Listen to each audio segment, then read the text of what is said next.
এই যে খেলা হবে এই স্লোগান তো দিছিল শামীম ওসমান, তাই না? 24 তারিখের পরে আসো খেলবো, খেলা হবে, খেলা হবে। 24 তারিখের পরে খেলা হবে। তুই, তোর খালেদা জিয়া, তোর জামাত, তোর হেফাজত সব নিয়ে আমরা খেলবো। 24 তারিখের পর খেলা হবে। তো খেলা শুরু হওয়ার আগেই আওয়ামী লীগেরা ভাগলো। সাহস থাকলে দেশে আয় বইলে অতি বীরত্বের সঙ্গে হেলিকপ্টারে পলাইলো তার নেত্রী। তাদের তীর্থভূমি ধানমন্ডি 32 নম্বর জয় বাংলা করে দেওয়ায় ওরা এতিম। এখন ওখানে নতুন বাপ দরকার। দেখেন আমেরিকা তারা মোদির নামে স্লোগান দেয়, welcome welcome Modiji Modiji we are for Modiji we are for Modiji we support Modiji Modiji we support মোদিজি মোদিজি। হ্যাঁ দেখেছেন, শুধু স্লোগান হইলে বুঝতাম যে মুখ ফুসকা ফট করে কয়ে দিছে, তা না, তারা ব্যানারও লিখে আনিছে। তার মানে এটা চিন্তা করে স্লোগান দেওয়া। দেখেছেন, দুনিয়ার কোন রাজনৈতিক দল আছে আর এক দেশের রাজনৈতিক নেতার নামে স্লোগান দেয়? নাই। আওয়ামী লীগ কি বাংলাদেশের দল না? তবে তারা কেন মোদির নামে স্লোগান দেয়? আওয়ামী লীগ কি তাইলে বাংলাদেশের দল তো না, ওরা মোদির নামে স্লোগান দেয়, ওটা ইন্ডিয়ার দল। তো মোদির নামে কেন স্লোগান দেয় সেটা বুঝতে হইলে আপনার ওই হার্পিক মজুমদারের একটা ক্লিপ দেখা লাগবে ইন্ডিয়ান টিভি। অবশ্য উপরি হিসাবে আপনি দেখবেন বাংলাদেশ নামের এই ভূখণ্ডের উপরে, এই রাষ্ট্রের উপরে তাদের এই আওয়ামী লীগারদের কি বিপুল ঘৃণা। আগে শুনেন। প্লিজ প্লিজ একটা কথা আমি আপনাকে অনুরোধ করি, বাঙালির সাথে বাংলাদেশিদেরকে মেলাবেন না। বাঙালির একটা সত্তা রয়েছে, বাঙালির একটা আত্মমর্যাদা রয়েছে, বাংলাদেশিদের কোনো আত্মমর্যাদা নাই। অনেকটা এদেরকে রাগ, বলবেন অভিমান। বাংলাদেশি। দাদা বুঝতে পারছি আপনার এদেরকে আপনি উদ্বেগটা। বাংলাদেশি বলবেন, আপনি বাঙালি বলবেন না। এদেরকে আপনার এদের কোনো রাগ- জাত নাই, এদের কোনো জাত পরিচয় নাই। এরা নিজের পিতার ঘর ভেঙে ফেলে, এদের কিসের জাত পরিচয়? কিসের জাত পরিচয় এদের? যে তার পিতার ঘর ভেঙে ফেলে, যে তার ঐতিহাসিক স্থান ভেঙে ফেলে, তাদের জাত পরিচয় কি? এরা যেই পাতে খায় সেই পাতে হাগে।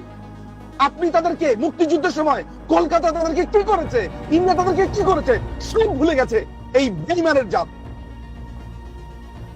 আমি ঘৃণা বোধ করি যে আমি এই দেশে জন্মেছি, আমি ঘৃণা বোধ করি। আমার কাছে মনে হয় এই দেশকে মানে এইখানে একটা যুদ্ধ শুরু হয়ে গেছে।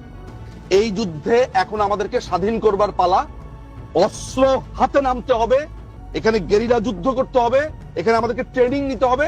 দেখেছেন, যুদ্ধ করবি, গেরিলা যুদ্ধ করবি। আবার তীর্থভূমি বাঁচাইতে আসলে উনি বুঝলাম ইনি সাহস আছে কি আছে আর জীবনে, মরে গেলে হাড্ডি ছিঁড়ে গেলে তা না আসলে হইনি না, তা আসলেও না কে? কারণ ওই হ্যাডমটা নাই, কখনো ছিল না। 1971-ও হ্যাডম ছিল না, ইন্ডিয়ারে বাপ ডেকে নিয়ে এসেছিল, এখনো ইন্ডিয়ারে বাপই ডাকা লাগে। ওই প্রোগ্রামের অ্যাঙ্কার আবার বলে কি 1971-এর মতো ইন্ডিয়াকে সাহায্য করতে হবে। শুনেন। কিন্তু এবার কি তাহলে আবার ভারতের কাছে সাহায্য চাওয়ার দিন এগিয়ে এসেছে? কারণ এই মুহূর্তে দাঁড়িয়ে স্বাধীন দেশ যদি কোনোভাবে সাহায্য না চায়, তাহলে একটা দেশ আরেকটা দেশের রাজনীতিতে গিয়ে সরাসরি নাক গলাতে পারে না।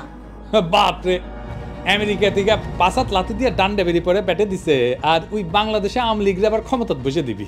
পুরে বাবা গোয়াত নাই চাম রাধাকৃষ্ণের নাম। তার মানে আওয়ামী লীগ আর এইসব থার্ড ক্লাস ইন্ডিয়ান চ্যানেল চায় বাংলাদেশের সামরিক হস্তক্ষেপ করে ইন্ডিয়া আবার হাসিনার হারানো রাজ্য উদ্ধার করে দিই। এই জন্যই আমেরিকাত মোদির নামে স্লোগান দিছে। আবার দেখান এডিটর সাহেব। Welcome welcome Modiji Modiji we are for Modiji we are for Modiji we are for Sheikh Hasina we are for Sheikh Hasina. We support Modiji Modiji we support Modiji Modiji we support মোদিজি মোদিজি। আবার দেখেন সে কয় আমাদের নাকি লজ্জা নাই। হার্পিক মজুমদার কয় আমাদের কোনো লজ্জা বোধ নেই, কিচ্ছু নেই। আমরা আমাদের মহামনীষীদেরকে ঠিক এভাবে ট্রিট করি। মাত্র 6 মাস আগে পাখির মতো গুলি করে বাচ্চা বাচ্চা ছেলে মেয়েগুলোকে মাইরা ফেলাইলো, হেলিকপ্টার থেকে গুলি করলো, ব্লক রেড দিয়ে তুলে নিয়ে গেল, জাতিসংঘের রিপোর্ট আসলো। এর চাইতে বড় আন্তর্জাতিক প্রমাণ আর কি হইতে পারে? তাও ওদের লজ্জা নাই, বিন্দু মাত্র অনুশোচনা নাই। আবার উল্টে আমাদেরকে বলে লজ্জা নাই। কেমন জাউরা দেখে। এইসব জাউরাদের জন্য গণতান্ত্রিক অধিকার চায় আবার অনেকে। ফ্যাসিস্টদের গণতান্ত্রিক অধিকার বা প্রোটেকশন দেওয়া হচ্ছে আর একটা সুশীল জাউরামো। একটা কথা আমাদের পরিষ্কার করে বোঝা উচিত, বাংলাদেশ রাষ্ট্রের ফ্যাসিজম বিচার করার আইন নাই। গণতন্ত্র সুশীলতা দিয়া আপনি ফ্যাসিজম ডিল করতে গেলে আপনি পরাজিত হবেন, লিখে রাখেন। আপনি মরিছেন, ফ্যাসিস্টের সাথে সুশীলতা করতে গেলে মরিছেন।